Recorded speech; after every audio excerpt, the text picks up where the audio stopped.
अब ऐसा नहीं है कि कोई सर्वत्र विजय ही पाया हो, पूरा इतिहास साक्षी है। एक बार अगर हार हुई तो एक बार विजय हुई, एक बार विजय हुई तो हार हुई।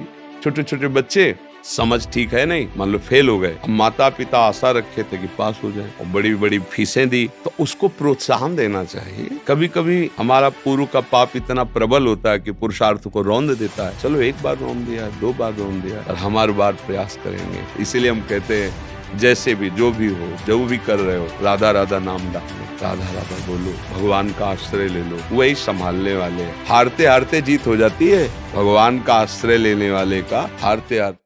भूपेंद्र साहू जी। जी हरिवंश। श्री हरिवंश महाराज जी, आपके चरणों में कोटि कोटि प्रणाम। महाराज जी, संसार के कार्य जैसे पढ़ाई करते समय उसके परिणाम के प्रति आसक्ति हो जाती है, उसको भजन बनाने में अत्यंत कठिनाई का सामना करना पड़ता है। महाराज जी क्या करें? हाँ, सबको होता है, हमारी पढ़ाई नहीं, सबको होता है। अपने अपने कार्य में सफलता प्राप्ति की सबको इच्छा होती है। जो जिस कार्य में, किसान तो अपनी खेती को अच्छा से अच्छा भजनानंदी अपने भजन का, सबको होता है कि हम जिस कार्य में हैं, जिस मार्ग में हैं, हमें सफलता की प्राप्ति हो।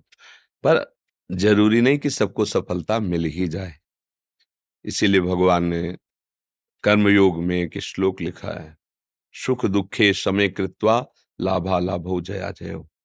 यदि तुम वास्तविक भजन करना चाहते हो तो सुख और दुख में समान भाव वाले बनो, जय और पराजय में समान भाव वाले बनो, लाभ और हानि में समान भाव वाले बनो। ये तो बड़ी कठिन बात है कि हम साल भर पढ़ें और परिणाम उसका पराजय आया और हम शांत रहें। ये सामर्थ्य भजन से मिलती है, ये सामर्थ्य भगवान की शरण से मिलती है। नहीं तो सबको जय में आनंद का और पराजय में शोक का अनुभव होता है। लेकिन भगवान की भक्ति का जब प्रकाश होता है तो उसके लिए शत्रु मित्र समझानी, मान मान अपमान सम, दुख सुख लाभ न हानि। ये है जो कृपा हरिवंश की।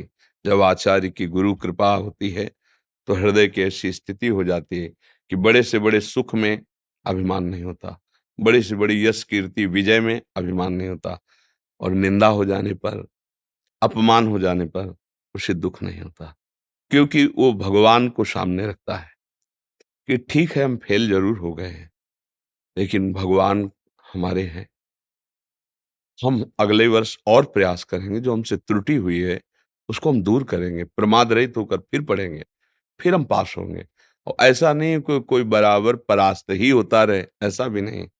प्रयास से, पुरुषार्थ से सफलता भी मिलती। कभी कभी हमारा पूर्व का पाप इतना प्रबल होता है कि पुरुषार्थ को रौंद देता है। चलो एक बार रौंद दिया, दो बार रौंद दिया, पर हमारे बार प्रयास करेंगे। एक संत पेड़ के नीचे बैठे थे और वो निराश हो गए थे।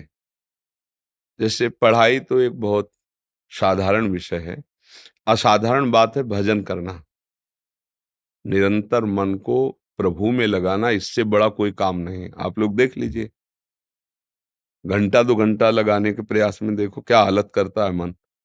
फिर कोई भोग नहीं भोगना आजीवन, मनोरंजन नहीं करना, कोई रिश्तेदार नहीं, कोई नातेदार नहीं, कोई प्यार से बोलने वाला नहीं, उस दशा में मन को प्रभु में लगाना। तो कई बार वो परास्त हो चुके थे विषय से, तो उन्होंने निश्चय कर लिया था कि अब शरीर छोड़ देंगे हम। तो ऐसे बैठे थे तो देखा एक चींटा चढ़ रहा है, फिर गिरा, फिर वो चढ़ना शुरू किया, थोड़ा ऊपर फिर गिरा, एक बार चढ़ गया। तो उन्होंने कहा भगवान मुझे शिक्षा दे रहे हैं इस रूप में कि इतने बार गिरने पर भी ये चींटा प्रयास नहीं छोड़ा, तो मुझे अपना शरीर नष्ट नहीं करना चाहिए, मुझे फिर प्रयास करना चाहिए, इंद्रियों पर विजय प्राप्त करके भजन करके भगवत प्राप्त। और वैसा हुआ, वो आगे निकल गए। तो हमें निराश तो नहीं होना चाहिए, पर स्वाभाविक साधारण नियम में सबको होता है, पराजय में निराशा और जय में हर्ष होता है, अभिमान। संत में, भक्त में या भजन करने वालों में ये सामर्थ्य आती है भजन से कि उसे सह जाते हैं, दूसरा कोई नहीं सह पाएगा, टूट जाएगा। हमने रोते देखा है, बड़े बड़ों को रोते देखा है कि वो बहुत विजयी रहे और अचानक चूक में परास्त हो गए। वो कि जीना मुश्किल है, मुंह कैसे दिखाएं, मतलब ग्राम के प्रधान रहे या कोई अब मुंह कैसे दिखाएं, क्या करूं, मतलब नहीं नहीं ऐसे। एक खेल है, सर्वत्र विजय तुम्हारी ही नहीं होगी। अब ऐसा नहीं है कि कोई सर्वत्र विजय ही पाया हो, पूरा इतिहास साक्षी है। एक बार अगर हार हुई तो एक बार विजय हुई, एक बार विजय हुई तो हार हुई। तो इसलिए हार और विजय को इतना महत्व ना दे, अज्ञान में हम दे देते हैं कि हम अपने प्राणों को भी, ऐसा नहीं, प्रयासरत रहिए। छोटे छोटे बच्चे समझ ठीक है नहीं, मान लो फेल हो गए, अब माता पिता आशा रखे थे कि पास हो जाए और बड़ी बड़ी फीसें दी। अब जो देखते कि है, तो उसको प्रोत्साहन देना चाहिए। अब फेल हो गए ना, देख लो रुपया बर्बाद हो गया, हम कह रहे थे ये पाठ करता नहीं, मतलब पढ़ता नहीं और दुष्टता करता, फालतू में पैसा लगा। अब वो वैसे ही मतलब हारा हुआ है और वैसे ही माता पिता ने, और अब वो ऐसे बच्चे फिर क्या करते, कोई रास्ता नहीं दिखाई देता।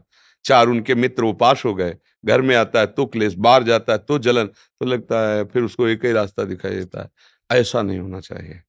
बच्चों को बलवान बनना चाहिए। एक बार हार गया, कोई बात नहीं, फेल हो गया, अब मैं और मन लगा के पढूं, और माता पिता को प्रोत्साहन देना चाहिए, कोई बात नहीं, और हम अच्छा ट्यूशन लगवाएंगे और प्रयास करेंगे। अब बिल्कुल मतलब उस समय उसको संभालना है। पर अज्ञानी जो माता पिता होते हैं उसको ऐसा तोड़ देते हैं कि वो फिर एक ही रास्ता उसको लगता है। अब वहां मित्र उपहास करते हैं, स्कूल जाता है तो मित्र उपहास करते हैं कि मैं तो अगले क्लास में चला गया, पास हो गया, ये तुम फेल। अब वहां उसको ये, घर में उसको ये, और मन वैसे ही पर, तो वो फिर रास्ता ही नहीं चुन पाता कि क्या करूं, जीऊं या शरीर को। तो मुझे लगता है बच्चों को भी प्रोत्साहित होना चाहिए और घर परिवार वालों को भी प्रोत्साहन देना चाहिए, जैसे पढ़ाई में या किसी भी विषय में।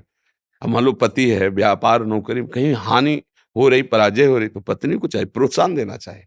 कहीं एक दूसरे का संग इसीलिए मिला है कि हम एक दूसरे को संभाल के उठावें, पर होता उल्टा है कि जब हम पराजित हो जाते हैं तो हमारा सब साथ छोड़ने लगते हैं, तब हम निराश हो जाते हैं। तब उस समय एक साथ पक्का रहता है, भगवान का। अगर वो साथ लिए हो तो बाजी जीत जाओगे, अगर वो साथ नहीं तो फिर निराशा आ जाती है, फिर निराशा आ जाती है। इसीलिए हम कहते हैं जैसे भी, जो भी हो, जो भी कर रहे हो, राधा राधा नाम डाल लो, राधा राधा बोलो, भगवान का आश्रय ले लो, वही संभालने वाले हैं। हारते हारते जीत हो जाती है, भगवान का आश्रय लेने वाले का हारते हारते। अर्जुन जी ने कहा मैं प्रण करता हूं कि सूर्यास्त होते होते जयद्रथ का गला काटो, अगर नहीं तो मैं चिता में भस्म हो जाऊंगा। इतनी भारी सुरक्षा लगा दी कि कई दिन अगर युद्ध करते तो वहां अर्जुन तब पहुंच पाते, इतनी भारी व्यवस्था कर दी। भगवान अपने भक्त की रक्षा करते, इतनी भारी व्यवस्था थी दिव्यास्त्रों की, वहां तक नहीं पहुंच सकते थे। सूर्यास्त की बात क्या, युद्ध होता रहा, उसका पता ही नहीं कि कहाँ है। भगवान ने धीरे से सुदर्शन चक्र से सूर्य भगवान को ढक दिया। अब ये हुआ कि भाई सूर्यास्त हो गया। अब तो अर्जुन ने कहा अब हमारी प्रतिज्ञा में जलूंगा, कुछ नहीं बोले भगवान। चिता की रचना हो गई। जब चिता की रचना हुई तब उन लोगों को खुशी हुई ना कि अब तो मरने ही जा रहा, चलो देख ले, चलते हैं। आ गया सामने निकल के सब, जयद्रथ भी सामने आ गया। भगवान ने सुदर्शन चक्र हटाया, कहा अर्जुन अभी तो सूर्य है सामने, जयद्रथ, बात बल गई। भगवान का सहारा है तो हारते हारते जीत हो जाती है। इसलिए भगवान का सहारा लो और नाम जप करो, वो बड़े कृपालु हैं।